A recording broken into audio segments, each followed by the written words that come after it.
తిరుమల క్షేత్రానికి భక్తులు పోటెత్తారు. శ్రీవారి దర్శనానికి భక్తులు భారీగా తరలివచ్చారు. దీంతో తిరుమల గిరులు కోలాహలంగా మారాయి. గోవింద నామస్మరణతో ఏడుకొండలు మారుమోగుతున్నాయి. వైకుంఠం క్యూ కాంప్లెక్స్ లోని అన్ని కంపార్ట్మెంట్లతో పాటు నారాయణగిరి షెడ్లు భక్తులతో నిండిపోయాయి. తిరుమలలోని బాట గంగమ్మ ఆలయం వరకు క్యూ లైన్లో భక్తులు వేచి ఉన్నారు.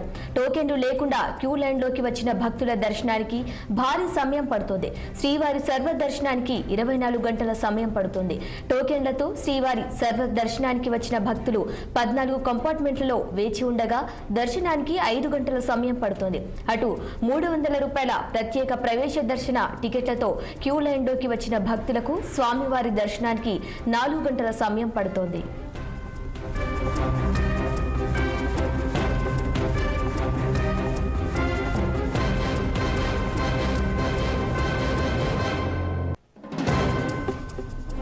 ఇక ఇదే అంశంపై మరింత సమాచారం మా ప్రతినిధి గోపి ఫోన్ లైన్ లో అందించేందుకు సిద్ధంగా ఉన్నారు. చెప్పండి గోపి, తిరుమలకు భక్తులు పోటెత్తినట్టుగా తెలుస్తోంది. శ్రీవారి దర్శనానికి 20 గంటల సమయం పడుతున్నట్టుగా తెలుస్తోంది. దీనికి సంబంధించిన పూర్తి డీటెయిల్స్ ఏంటి?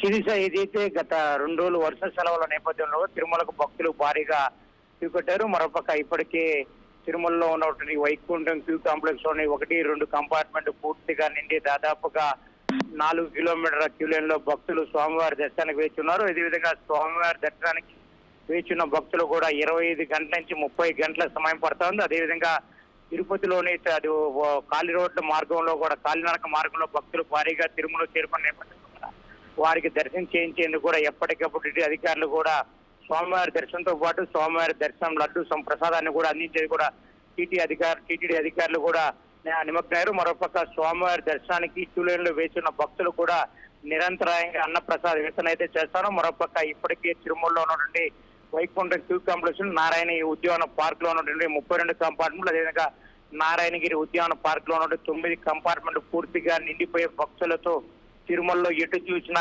గోవింద నామ స్మరణలతో తిరుమలగిరి మారాయి. అదేవిధంగా ఈ రేపు మధ్యాహ్నం రేపు సాయంత్రం వరకు ఉంటుందని చెప్పి టీడీ అధికారులు ముందు అంచనా వేయడంతో కూడా రేపు ఉదయం జరగాల్సిన శ్రీవారి ఆలయంలో విఐపి బ్రేక్ దర్శనాన్ని కూడా ప్రోటోకాల్కి పరిమితం చేశారు. అదేవిధంగా స్వామివారి దర్శనానికి కూడా దాదాపుగా 30 గంటల సమయం భక్తులు ఉండడంతో కూడా భక్తులు కూడా కొద్దిసేపటి ఉద్యోగ పార్క్ లో ఉన్నటువంటి విధి నిర్వహణ విజిలెన్స్ అధికారులు ఆహ్వానాన్ని రచించారు. అదేవిధంగా రేపు సాయంత్రానికి కూడా తిరుమలకు వచ్చిన భక్తులను కూడా పూర్తిగా దర్శనం చేయించాలని చెప్పి దృఢమైన సంకల్పంతో టీటీడీ ఈవో శ్యామలరావు కూడా ఉన్నారు. శిరీష.